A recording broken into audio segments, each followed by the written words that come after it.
Hello everyone, my name is Alicia Jackson, licensed professional counselor, and welcome to my channel. Today we are reviewing Married at First Sight Season 16, Episode 10. Here at this channel we do a therapeutic review where we use the internal family systems model to take a look at what's motivating the behaviors that we see in these couples, and also potentially learn a little bit about ourselves as well. If you are returning, welcome back. Be sure to like the video and subscribe to the channel. Now let's get started. First we have Clint and Gina. And Clint and Gina, they seem to be moving right in the right direction. They are trying to navigate and spend more time with each other as they had some bumps earlier in the road, right? And so Clint is really struggling with Gina's work. The fact that she is an entrepreneur, she is very focused on her work. I mean, her shop just opened, so that is a thing, right? That is a realistic thing for her to be there all the time. And at the same time, she's married at first sight, right, to Clint. And so he's like talking to his mom. He said, yeah, things are going well. And man, but like this job thing. And so the great thing is that Clint's mom is an entrepreneur, and she said, yeah, at the beginning, you're going to spend lots of time building your business. But once you get it settled and you're able to delegate things, then yes, you'll be able to take time away and spend time with your family and enjoy life. And so Clint's having a hard time taking that in. He's like, okay, because he really has this thirst, right? He has this thirst for life. And I feel like a part of him feels like Gina isn't getting all that she could get out of her life, right? But they are spending some quality time together. He took her out on the boat sailing, and she was there, right, present with him. She was participating in the sailing, like setting the sail and all the jazz that it takes. I don't know anything about sailing a boat, but she was in it, and she said, it was a 9 out of 10 because we didn't have much wind, and that was okay for me. And they also took like a rodeo, like a cowboy date, where it was kind of giving like first date vibes a little bit, but they're leaning in. They're leaning in with each other. Now, of course, this episode is episode where they try to get them to understand and talk about love and what it takes to fall in love. And so, a way to do that is to build a stronger connection and talk about some of the challenges that you've experienced, share a little bit of your story. And so Gina talks about how she really struggled. She really struggled to get through her parents' divorce. That was a really big thing. She went through therapy, but she said she had to change her mindset about how she looked at that. I'm really curious about what she did to change her mindset about that, and if also potentially little Gina, who did experience that divorce, is showing up in a way where she hasn't prioritized her relationships. If you noticed, right? That's not a big priority for her. Building a business is. I wonder if, as a result of her divorce, maybe if her mom was left to kind of find a way to take care of herself. And so because of that, maybe Gina has, right, this focus on making sure she is secure financially so that doesn't happen to her. And so relationships not much as a concern as financial. This is me, of course, writing my own story. What I do know is we usually become what we needed, or we usually experience something and say, oh, that will never happen to me again. That's how our protectors, internal protectors, work. And so she did talk about how that divorce was really stressful for her and distressing for her. So that makes me curious about how that impacted her, if this is really focused on business, right, versus spending lots of time with Clint and getting to know Clint. I will say, though, they are making some great effort. They're trying. Do I feel like this is going to be enough?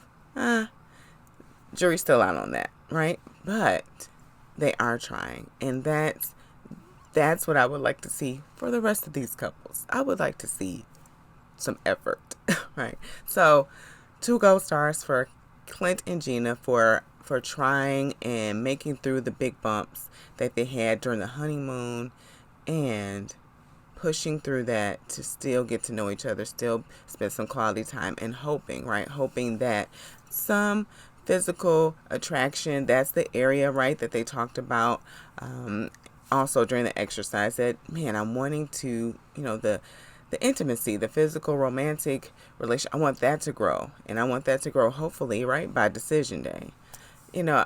I know Married at First Sight is a show and it can't go on forever. And at the same time, yeah, this 8 weeks just puts a lot of pressure on these couples to do what normal couples do in 2 to 3 years in 8 weeks. And I don't know if that's setting them up for fail, but it feels like it a little bit. During the exercise as well, Clint also shared that he was dating a woman and she got pregnant and she had a miscarriage. And he said he just was all ready to be a dad and preparing for that. And that situation really impacted him where he broke out. Like, he broke out in a rash, and that was something that was very new to him because he just like, I've never had such an emotional response that it showed up and manifested physically. And that does happen. Our bodies and our emotions are directly connected. And you'll be surprised about the things that are trauma responses or protectors. That's the language that I use. But oftentimes our body is always sending signals to us. Panic attacks, anxiety. They're trying to get our attention to pay attention to the parts of us that are in distress. And so that rash that was coming out for him was trying to help Clint to pay attention to the part of him that was hurting about this miscarriage and get a little curious about that too, right? Because we still don't know a lot about Clint's, like little Clint. We don't know much about little Clint, if you notice that. And I hate that Married at First Sight always waits till the end of the season for the couples to share their story. If you've been with me for a few seasons, you know that's something that I really feel that MAFS should do at the beginning, because that would help them to connect. But they don't. I don't know why. But we're here. And so even I'm curious about, right, what that meant for little Clint to experience that miscarriage, right? But this is showing that they are trying, they're opening up. They enjoyed themselves at the cowboy tournament that they went to. Clint said that he could ride a bull. Gina said, I doubt that very seriously, but she appreciates his confidence and ability to do that. And Clint says, we're growing on each other. I really feel that, we're growing like a nice rash. Clint's always going to be Clint, and say things that you're like, is that really what you meant? But here we are. Next, we have Nicole and Chris. Now, Nicole and Chris plans this couples massage for them, and, they're really excited. And Chris said, I haven't had a massage in years, so I'm really excited to do this for Nicole. And Nicole talked about how, they're building their connection, and touch wasn't really her love language in previous relationships. She would usually tell them, get away from me, right? And in this relationship, she is welcoming the touch. Like, she wants Chris to be near her, and she's appreciating this connection that they are building. And that's something to, even for Nicole to get curious about as well, right? So if a part of her was saying that she didn't want these gentlemen to touch her, then maybe that was something, a part of her telling her, like, hey, we're not getting what we need. She did talk about how a lot of her relationships, she wasn't treated well. While Chris is being overly nice to her. And so she is feeling like some of her needs are getting met and feeling more inclined to welcome him, right, into her space, into her circle, into her, her space with her body to share with her. That's a huge thing. And that's showing that Chris feels more safe, right? Chris feels more safe to her. And that's something for her to note. And hopefully she's able to mindfully be aware of that, moving forward. So Nicole is kind of checking in with Chris, saying, hey, Are you getting your needs met? Are you getting your needs met? Like, she's like, I just want to make sure that your needs are getting met as well, because you're showing up for me. I want to make sure I'm showing up for you. And Chris is like, hey, you're doing a great job, and if there was something that you were doing that I didn't like, or something that I would like, I'll make the request. I understand this part of Nicole. Like, she's heard so many people talk about how Chris is overly nice and self-sacrificing. And she's like, I don't want to be that person. So this part is like hyper vigilant about making sure that Chris is getting his needs met. And I also feel underneath that is, as well, is I don't want to be ambushed, right? Or hit with a moment of shock and awe when you tell me like, hey, XYZ is happening and I don't like it, or I need you to do this, and I've been, it's really been making me frustrated and you haven't been doing this. Like, she wants to know now and up front. And it may take some time, because it really feels like Chris has a part of him that really isn't aware that he has needs, right? As much. He's really focused on being there for the other person. And so sometimes when we're like in people pleaser energy, or in caretaker or nurturer energy, we're not fully taking in or being aware of our own needs. And sometimes we don't even realize that we have needs that need to be attended to. And we do. We truly do. So Chris and Nicole, they're back at the apartment and they're talking, and Chris is saying, hey, like, I know we're working out, we're eating more healthy now, and we both have some body issues that we're not fully comfortable with, and I'm working through my insecurities with that. And Nicole said, hey, like, I want you to know that I love you just the way that you are. I'm fully attracted to you. You don't have to worry and focus on that. Like, that's not a thing for me. And he said, well, like, you should, Chris's body language, he was like, oh boy, because that's wonderful what you're saying to me, but what I'm about to say to you, maybe not the same vibes. Okay. So Chris said, well, I don't want you to see this, and I didn't tell you, but they asked me on, how do I feel? Am I attracted to you? And I say, yeah, she has a beautiful smile and everything, but she's just a little bit more thicker than I would like, but not in a bad way.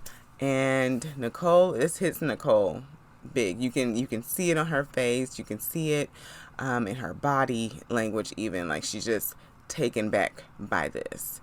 And he said, well, you kind of call yourself thick. And she said, yeah, that's completely different. Yeah. Which it is. Usually women, because of societal norms and how women's bodies are judged and critiqued, they're often very hypercritical about their own bodies and will say like, oh, look at this, look at this, look at this. But then having someone that they aren't in a relationship with, commenting about their body in a negative way, not so much, right? And Chris, unfortunately, doesn't, or in the moment, I won't say he doesn't have this skill, but in the moment, he didn't really reassure her. He's like, we both got things we're working on. And it's like, no. See, I know that I made that comment on TV saying like that you're, more thicker than I'm used to. And at the same time, I really love and appreciate your body. Right? If that's true for him, right? But I don't know if that's true for him. And we learn a little bit about Nicole, that she says she has some body dysmorphia.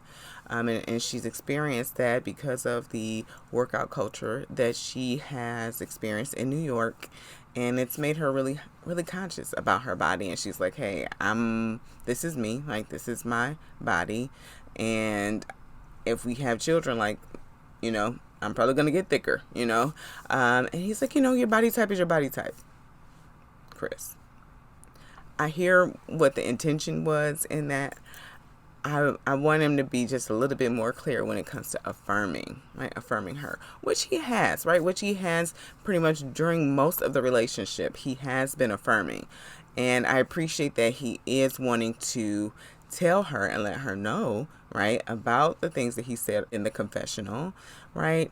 And at the same time, still coming in, right, with the reassurance. I don't know if because he was coming from like maybe an anxious place, a place that didn't want to hurt her feelings, he wasn't able to have access, right? Access to what he needed to say in that moment because of him feeling like uncomfortable about the subject, because it is uncomfortable.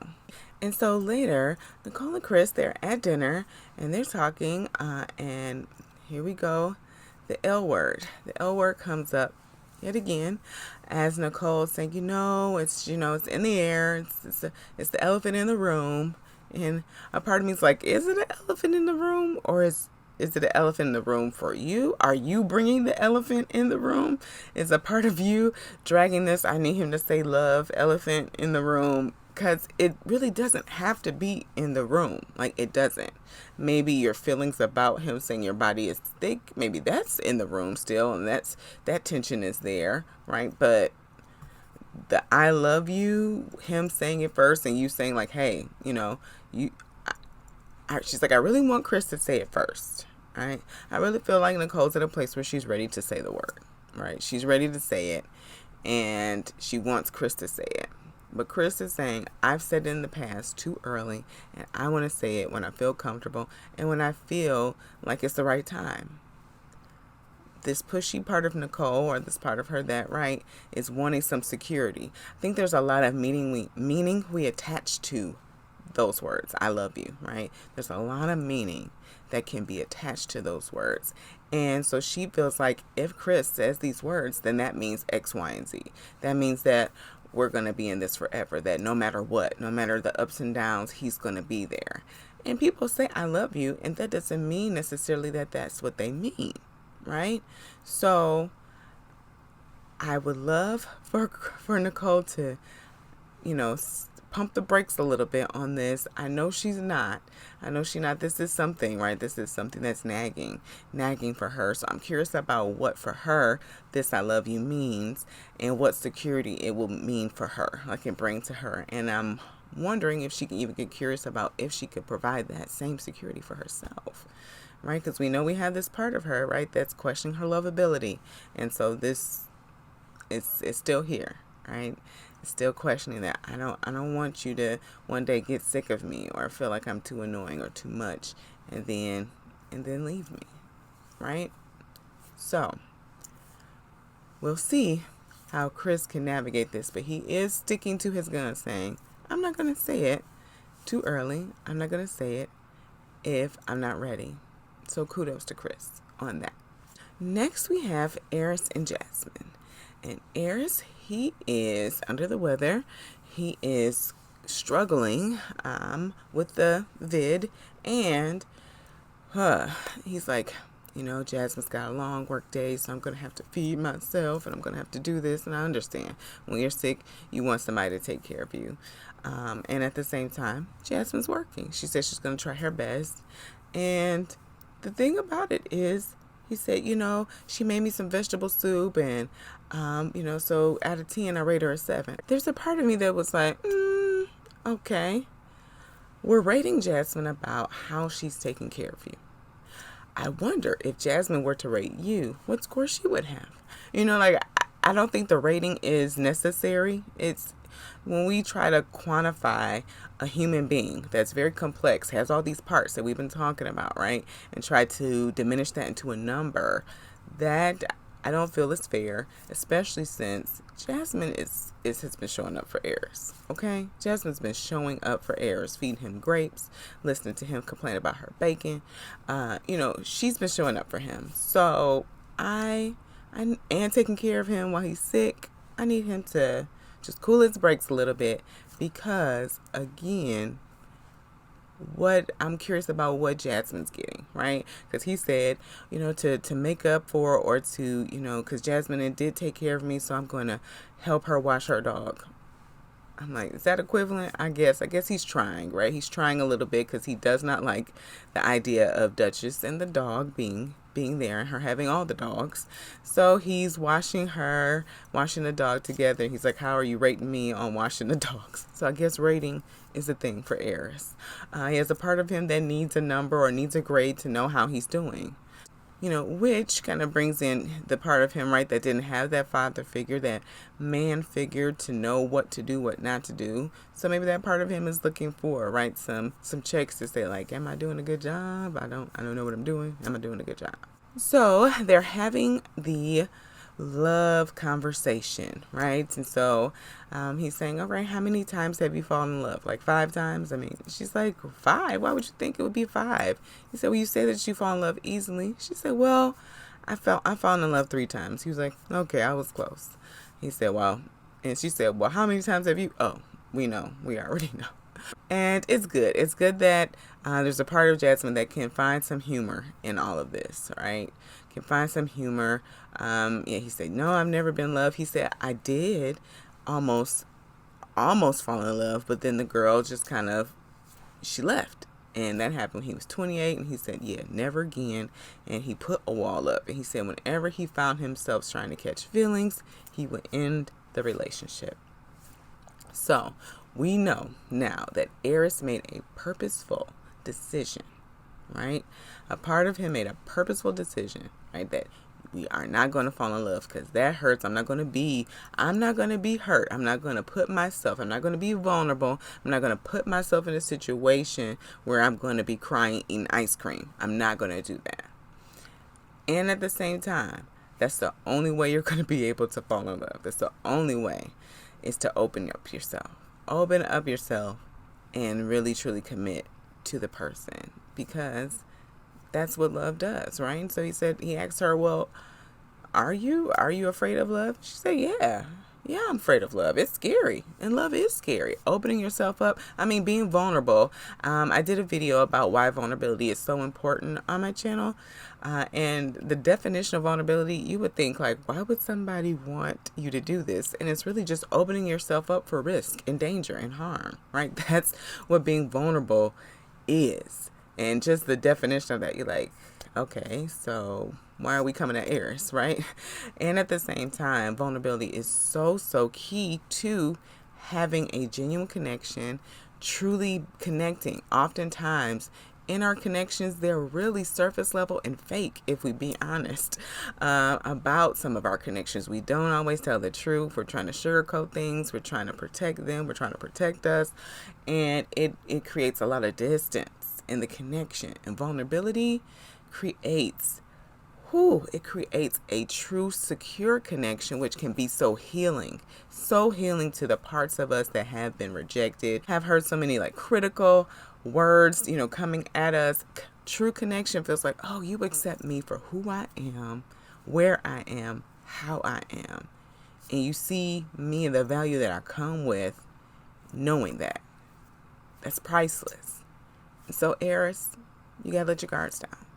And so Jasmine's saying, hey, I'm a hopeless romantic. And yes, I've been hurt before, but that hurt has never stopped me from wanting and believing that it was going to happen for me. So kudos to Jasmine. It takes a lot. It takes a lot to put yourself in there after getting hurt again. It really does. And so Eris said, well, do you feel like you are in love in this marriage? And Jasmine said, do I want to be in love in this marriage? Yes. Am I in love with this marriage? No. And she said, I've told you time and time again. I said, uh-oh. You hear that language? Even though it's very mild, there's no attitude there. There's no persnicketyness there. Nothing's under there. But she's communicating very clearly in this moment. I've told you time and time again, I need more of an emotional connection. I need us to share more of our emotions and feelings. And that's the very thing that Eris doesn't want to do. So here we are. And so they play Never Have I Ever. And from the after party, Jasmine said she's the one who wanted to play this game. And she said, man, my husband, I never have to guess. I never have to guess what's on his mind, because he definitely shares it. And that's, I guess I can't. That's a strength, right? And at the same time, she said, there's sometimes I wish he would just maybe not say all the things, right? Not say all the things. So they're playing this game, Never Have I Ever. And he said, okay, have you kissed someone from the same gender? And she's like, no. And he's like, you haven't? Okay. All right. Well, has has someone ever seen you, right, have intercourse with someone else? It's like, she said, well, she's like, have you ever had a threesome? And he said, not a threesome, but an orgy. And my goodness, Jasmine was just caught off guard. I really don't think that Airris understands the world that Jasmine comes from as a girl who's grown up in the church, right? Because he even said, he's like, you've never cheated? Like, what kind of life have you lived? Like, you never had a one night stand? You're supposed to be out here, right? And no, she hasn't been socialized to Soho Royal Oaks, right? Shout out to Coming to America. She hasn't been, that's not how she has been socialized. She has been socialized to really be a lady, to be reserved, and to really save herself for a marriage, and let marriage be the place that she explores her body and has all those adventures, right, with her husband. And we know that versely, men typically are not socialized that way. They're not socialized that way.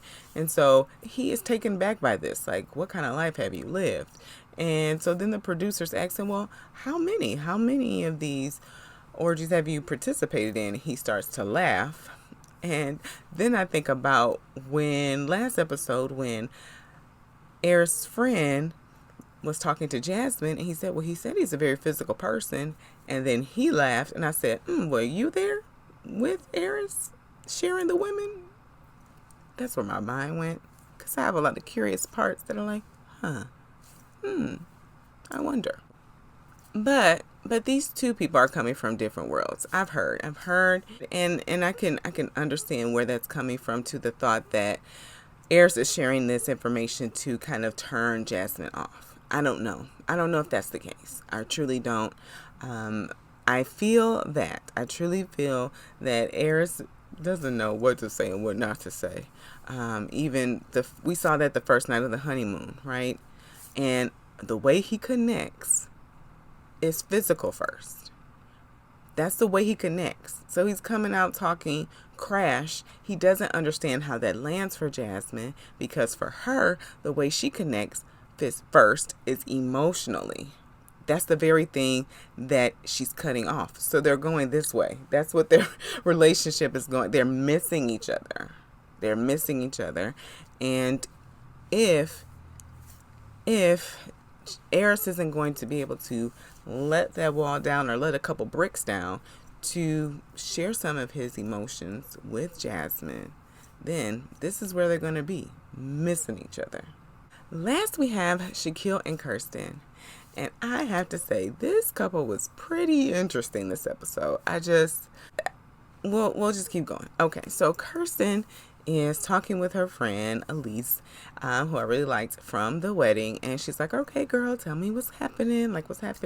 She's like, things were bumpy, and yes, he works a lot. He works so much, and I'm staying up for him and I'm falling asleep. Like, I really want to have that time with him. She said, the best part is us moving into the apartment. And she's like, oh, I just smiled. And so I'm like, does a part of her like Shaquille? I don't know. Or is a part of her just like the companionship of Shaquille? This reserved part of Kirsten that doesn't show, her facial expression, if you notice throughout the episode, it doesn't really move a lot. It doesn't move a whole lot. It stays it's like very presidential, very first lady like. And I know she has the church background, so I don't know if that's the energy she's channeling, or she's had very clear view of what a first lady is supposed to do. And so she said she's really hoping that they can spend more time together so they can build their connection, and we'll see, right? I think Shaquille doesn't understand how he's going to have to bend a little bit, right? He's going to have to bend a little bit. He said, she wants to spend more time with him, but she needs to understand that he needs to be happy. And, I need to go to the gym. I need to hang with my friends. I need to do this, X, Y, and Z. And I'm like, Shaquille, you did realize that you signed up to be married. right?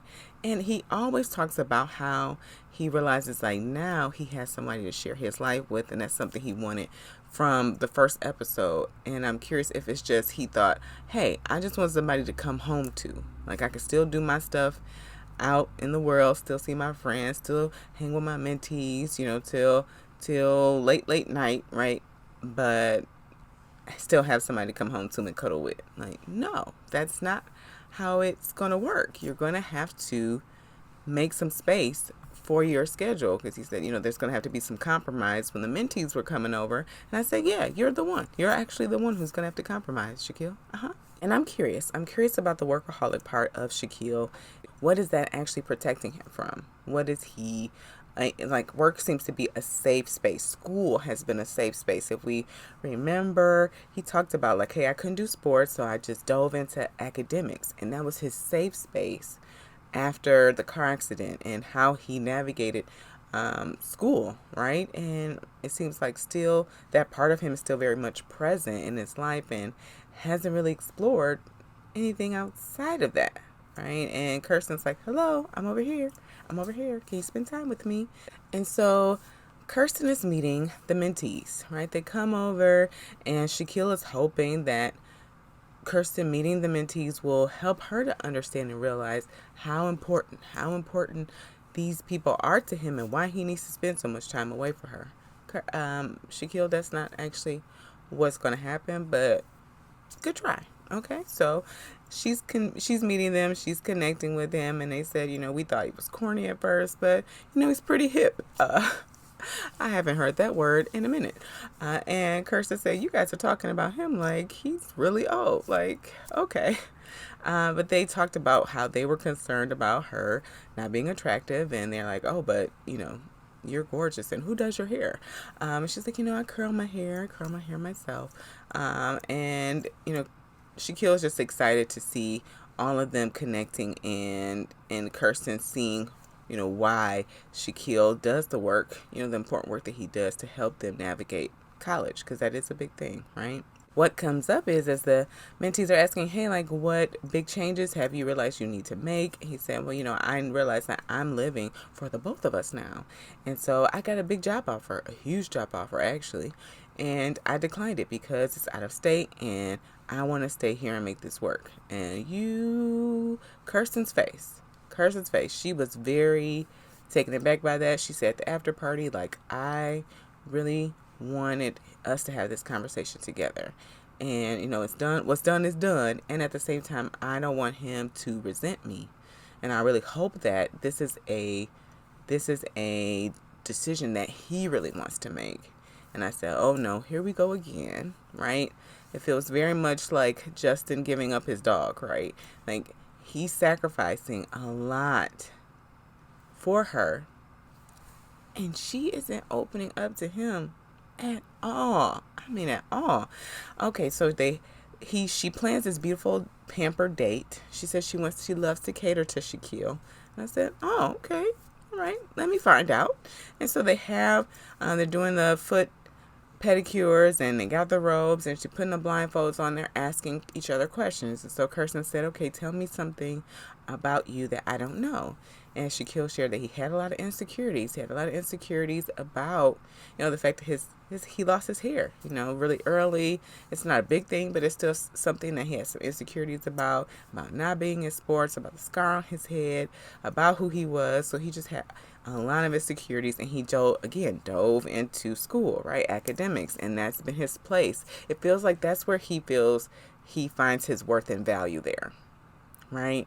And so it's hard to pull him away from that, because that's where he finds his value. And so it's something for Shaquille to get curious about why, right? Why he's spending so much time doing that, because he's born worthy. And so Shaquille, okay, so tell me something that I don't know about you. And she said, there's lots of things, right? Plenty of things that I could tell you, because, you don't know much. And so he said, yeah, so, all right. She said, well, no, I can't, maybe I can't think of anything. I don't know. There's nothing. He's like, okay, how can there be plenty but nothing? This is what I'm talking about. It's like, your wall. It's so tall, and I don't know what I'm going to be able to do. I don't know if I'm going to be able to keep climbing these walls. Like, do you see me? I'm here. I'm sharing. I need something from you. She's like, I'm trying. I'm sorry. Thank you for being patient with me. And they did talk about how she's been in this relationship for years, and she was hurt, and it was even hard for her to open up to him. I'm like, Kirsten, I really want to. There's more to the story. I know the jury's still out on whether she truly likes Shaquille, right? But there's more to the story here. Now, later, they're in this plant store. They're in this plant store making things so deep. And I said, both of them. I need both of them to take it back, because Shaquille's trying to make metaphors about the relationship with the plants. She's trying to make metaphors with the relationship about the plants. If we nurture this plant, we'll nurture our relationship. He's like, yeah, I want the plant with the smaller leaves so we can see it grow. I'm like, listen, y'all. Plants are beautiful, and plants do have great and add great value to a home, and can be a great hobby. And Shaquille is sharing, right? Sharing that with Kirsten. And that's beautiful. And I think that's where it stops. I think that's where it stops. They were going a little bit too far in this plant store. You let me know. Let me know what you think about the progress of these couples. They have 5 weeks to decision day. Are they going to make it? Are they going to say yes? Are they going to build the connections that they need to? We shall see. If you are still with us, of course, be sure to like the video, subscribe to the channel, and as always, be cool, be calm, be centered.